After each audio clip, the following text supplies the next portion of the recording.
What's going on YouTube? It's Johnny2x44 back again with another video. It's been a long time since I made another video now that I think about it. I've been busy. Yu-Gi-Oh's expensive and life happens, so haven't really been able to do what I want on this channel. Plus a little bit of laziness too. I'm not gonna lie. But I've been really excited about this deck I'm about to show you guys.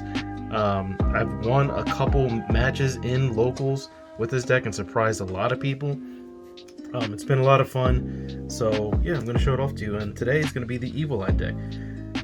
For the first cards that we're going to show today is 3 copies of Surzeal Watcher of the Evil Eye. This card is awesome. Basically what he does is as soon as he's summoned, he gets to search any other Evil Eye card in your deck, add it to your hand. And once it's in your hand, you can do a bunch more plays. So what's also cool about him is that once he's equipped with Evil Eye Selene, this guy can quick effect target something on the field, target a special summon monster, and then he gets to destroy it. So he's really cool. This is your main guy. You really want to equip him with Evil Eye Selene, and yeah, that's pretty much it. Then we got 2 of Medusa, Watcher of the Evil Eye. Now, really, you only want to have 1 of these, but because there's not a lot of monsters in this deck, it's just another body, honestly, that you can equip Selene to. So that's really why she's here. Other than that, when she's on the field, she can target a monster in the graveyard, an Evil Eye card in the graveyard, and add it to your hand. And then I think her quick effect is to destroy. Let me just read it. If this card is equipped with Evil Eye Selene, quick effect, you can target 1 monster in your opponent's graveyard and banish it. So it's not bad. It's kind of got that DD Crow effect, so it's not too bad. You can use it.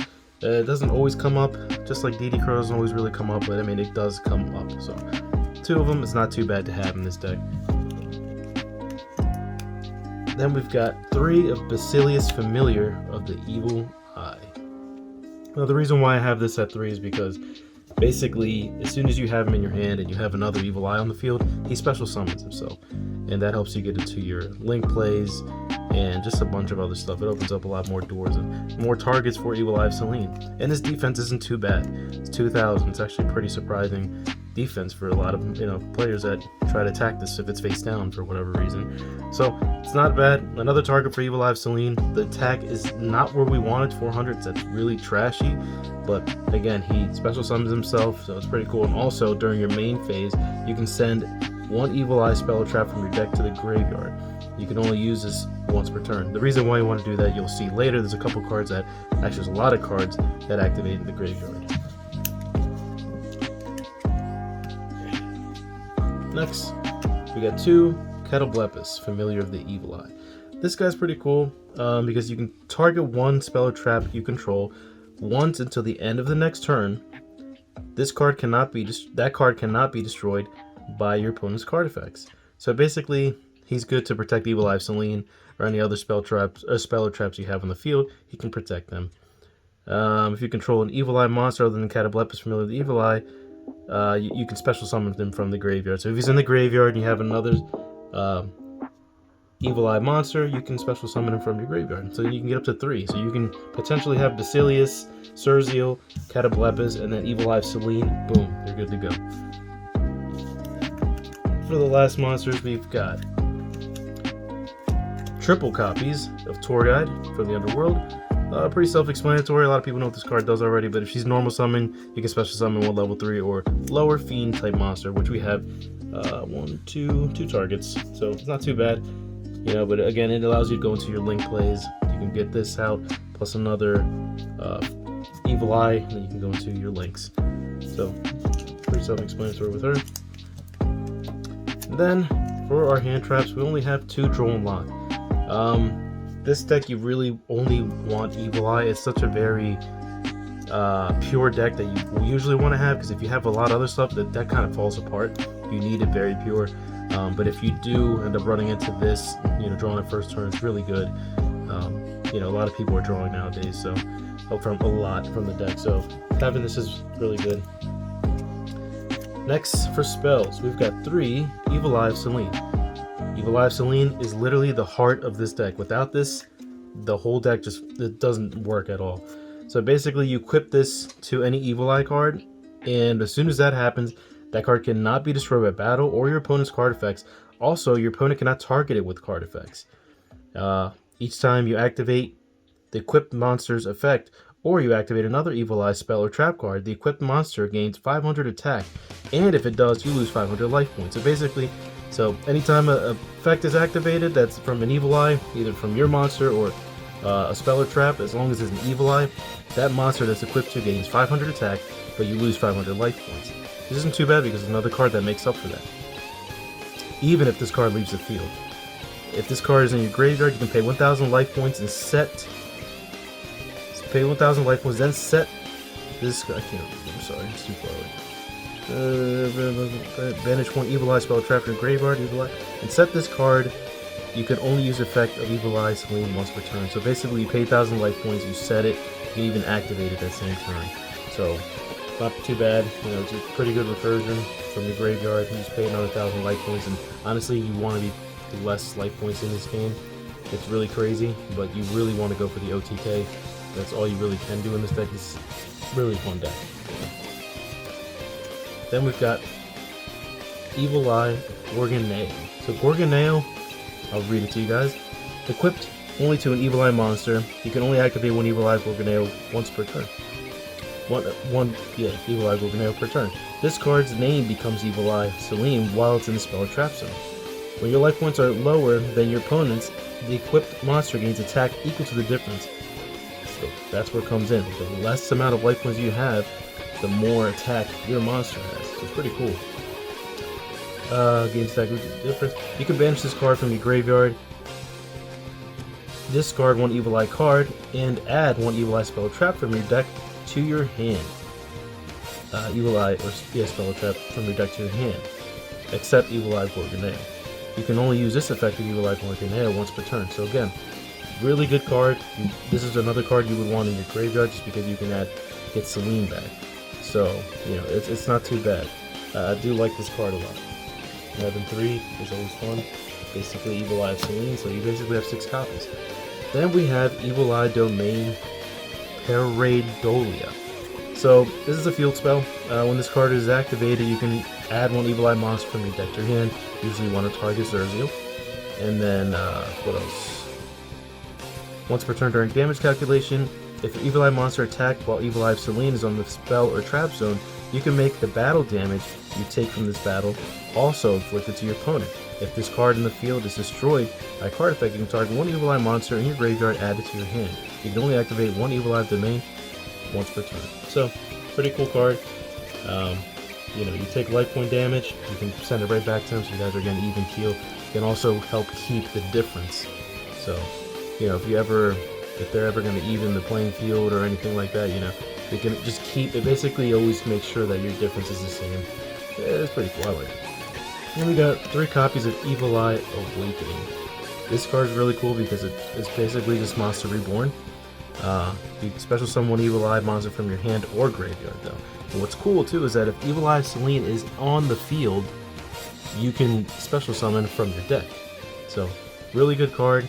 Again, this helps you get into more plays, to get out more links, and just it's a pretty good extender. Then we got a bunch of one-ofs here from Evil Eye. So we got Evil Eye Confrontation, Evil Eye Reemergence, and Evil Eye Repose. Now, these guys are really good just at 1 because you don't always want to run into them, but when you do run into them, they're pretty useful. So, Confrontation is pretty cool.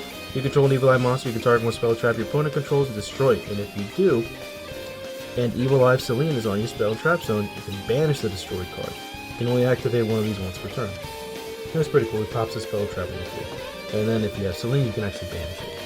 Reemergence is pretty cool. You special summon one familiar of the Evil Eye token, Fiend, Dark, level 1, attack 100, defense 100. And if Celine's on the field, you can do 2. What else? You can banish this card from your graveyard. Your opponent cannot target Evil Eye trap, spell, or traps you control with card effects. You can only use this effect of Evil Eye Reemergence once per turn. That's another pretty good protection for your Evil Eye Celine and Corgan. That's basically the only cards the only ones you really do care about getting destroyed in this deck. Then we got Evil Eye Repose.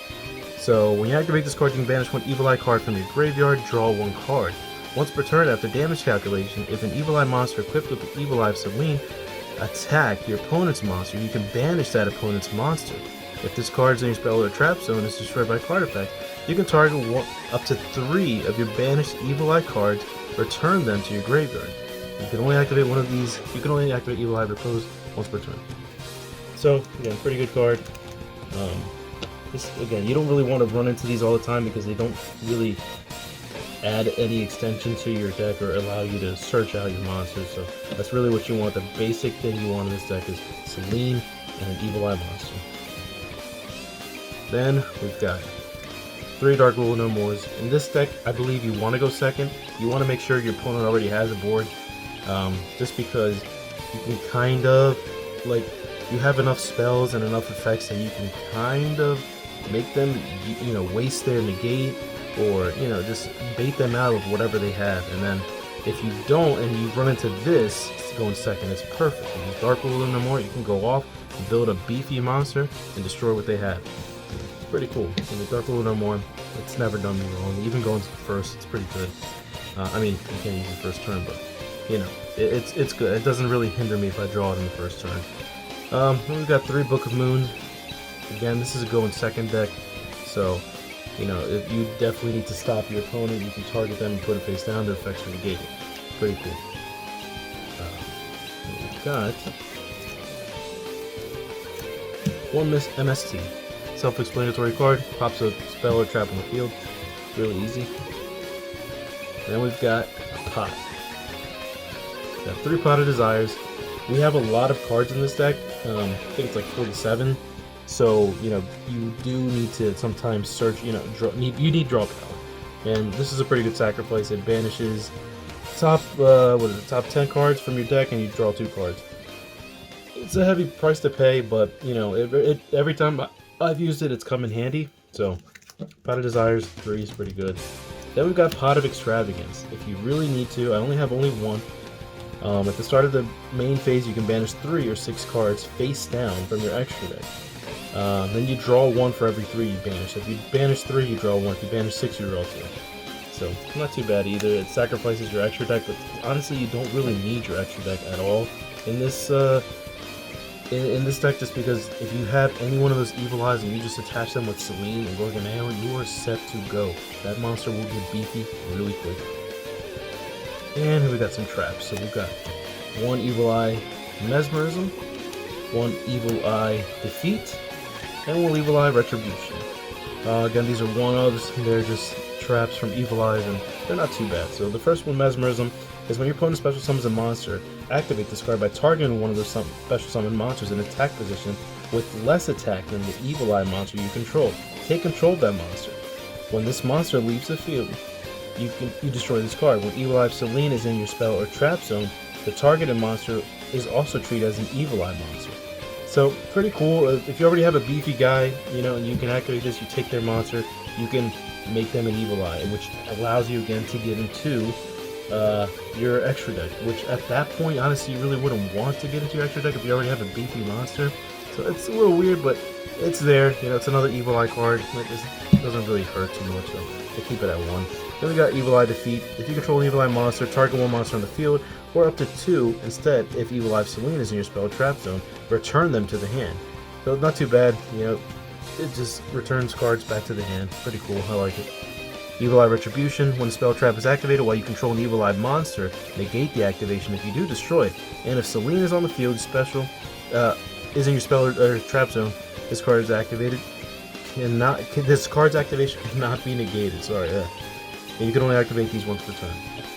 So, you know, Selene's on the field, that card can't be negated. So it's pretty cool. Yeah, I like it. I like it a lot. Then we've got Sales Pitch. Sales Pitch is an amazing card. I've been pretty much the only one using it from what I can see in my locals. I've seen other people do it in videos, but I saw this and I was like, wait a minute, this is a good card. Basically, if your opponent adds cards from their deck to the hand, which happens a lot, except by drawing them, by their card effect, reveal 1 card from your deck and add it to your hand. You cannot activate the card of effect.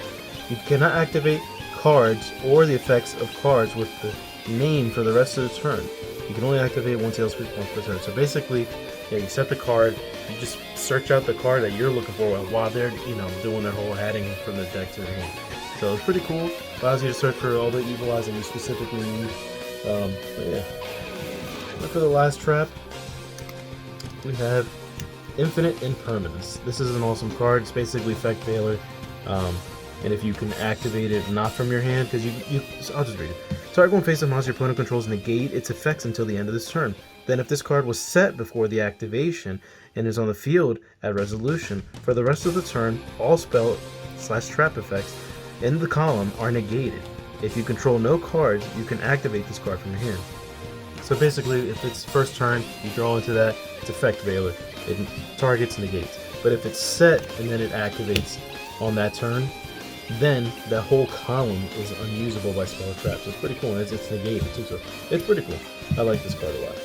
Everyone does, actually. So anyways, that's it for the main deck. Now, let's go to our extra deck. So starting off with the big boy of the Evil Eyes, we've got 2 Zerziel, Ruler of the Evil Eye. If this card is link summoned using, well, he needs 2 Evil Eye monsters, and he's a link 3. If this card is link summoned using a monster with 2,600 or higher attack as material, it can make a second attack during each battle phase. If this card is equipped with an Evil Eye Selene quick effect, you can target one card your opponent controls and destroy it.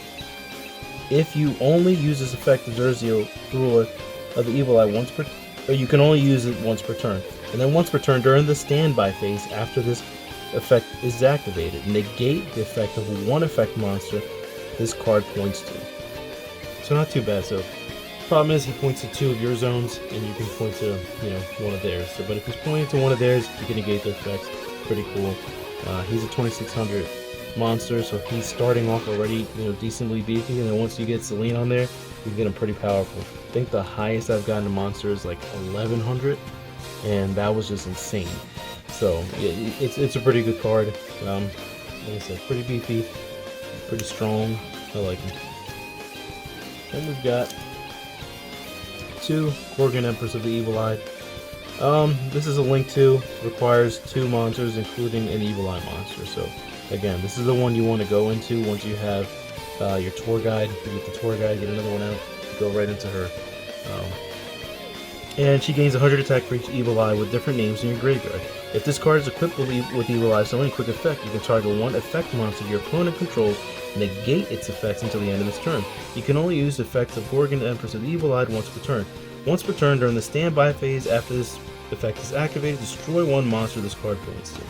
So again, keep your monsters, I mean, you can't really put a monster here, but yeah. Well, no, you can. What am I talking about? Keep your monster away from you. Put him somewhere else. But yeah, you can definitely destroy one of their cards. So it's pretty cool. He's good. 19. Again, decently beefy. And yeah, not a bad card. Now, we've got our Nightmare package. Nightmare Phoenix, Nightmare Unicorn, Nightmare Griffin. We don't really go into Link Forces because having 4 monsters out is kind of hard to do. Now getting Link 2 plus, or Link 3 plus another monster is a little easier to do, but you know, but I don't think I've ever gone to Nightmare Griffin or any other Link 4s, but they're good to have. Nightmare Phoenix, pretty cool. You discard one card and you pop a spell or trap. Nightmare Unicorn, you discard a card and you can target one card on the field and return to the deck. And this one is you discard a card, you can target one spell trap from graveyard, set it to your field, but it cannot be activated this turn, so it's not too bad. This card, yeah, Griffin's pretty good, but again, I haven't really run into Griffin too much. Then we've got IP Masquerena. For whatever reason, I have her just because, I don't know, I feel like I needed to protect another monster I'm about to make. You know, IP, if I needed to make, I don't know, Phoenix or a Unicorn, they can protect them. So, that's not too bad. The main reason, though, is for this break. We've got Appaloosa, Bow of the Goddess. So, Appaloosa is pretty, I mean, if you don't know what it does by now, it's amazing. You can only control one of them. This original attack of this card becomes 800 times the number of link materials used for this link summon. So if you actually get 4 monsters on the field, it's the 3200 beat stick. Also, it's pretty much an Omni negate. Once per chain, when your opponent activates a monster effect, well, it's not Omni, it's just monster. Okay, I'm sorry. Quick effect, you can make this card lose exactly 800 attack, and if you do negate the activation. So every time their monster activates an effect, you can negate it, but it loses 800 attack. So that's the only downside. But still an awesome card. This deck I've pretty much used in all my decks I've ever really made in the past, well, since I started playing. It's not hasn't been too long, a couple months. But yeah, so really good card right now. Now, last but not least, we've got Dark Rebellion Kachikachi Dragon. Just because if you can get 2 4s on the field and you just know you don't have Celine, you're not going to get Celine, they've stopped you, but you somehow have 2 level 4s on the field, you can get this dude, target that monster, gains half of their attack, they lose half of their attack. So it basically always deals 2500 attack to your opponent and always beats over any monster that they have. Then we've got Time Thief Redoer. This is a card that I was reading and I was like, that's not bad. But basically, once per turn, during the standby phase, you can attach the top card of your opponent's deck to this card as material. And quick effect, you can detach up to 3 different types of material from this card, then apply the following effect, depending on what was detached. So if it was a monster, you can banish this card until the end phase. If it was a spell card, you can draw 1 card. And if it was a trap, place 1 card, 1 face-up card from your opponent that your opponent controls on top of their deck. You can only use this effect Time Thief Redoer once per turn. So basically, it's a good staller. It allows you to draw. That's 2400 attack, and banishes itself, and it can come back. So it's not a bad card. I like it. It's kind of gimmicky, but I thought it was cool. I just honestly want to. I have never actually summoned him, and I really want to summon him at some point. Then we've got Kachikachi Dragon. Once per turn, your opponent. When this card destroys an opponent's monster by battle, send it to the graveyard, you can detach 1 disease material from this card. It can make a second attack in a row. So if he destroys a card, you can detach a material, attack again. He's a level 4, or rank 4. Then we've got Tornado Dragon, probably the most useful one. Once per turn during either player's turn, you can detach 1 disease material from this card, then target 1 spell or trap card on the field and destroy it. So again, he pops spells or traps on the field. Not a bad monster. If you really need to do that, he's there for it. I know this deck is not the greatest deck, but it's still a fun deck. Like I said, I've won. Dark Ruler No More, believe it or not, has helped me out a lot. It's allowed me to go off and just build some beefy dudes and murder them. So yeah, if you guys want to check this deck out, it's actually not expensive to make. I mean, if you start adding, Appaloosa and Infinite Impermanence and some of the pots and some of the other link materials I have, like Masquerena and stuff, then yeah, it can get. It's still not that expensive, but these cards are in the cents, except for maybe Tour Guide. But most of these cards are in the cents. You can probably build this whole entire deck for less than $50. This specific deck right here. If you wanted to just go completely Evil Eye, you can probably build it under 20. But yeah, that's pretty much it for this deck. This deck list. If you guys liked it, please leave a like and subscribe if you want to see more stuff like this. I'm just starting out again on YouTube. I don't have a lot of videos, don't have a lot of subscribers, but it would mean a lot to me if you guys would just subscribe. I'm trying to get better at this. If you guys can give me any pointers or anything, support this channel. I'd really love it. It would be awesome. Again, thank you guys for watching, and I'll see you guys in the next one. Bye.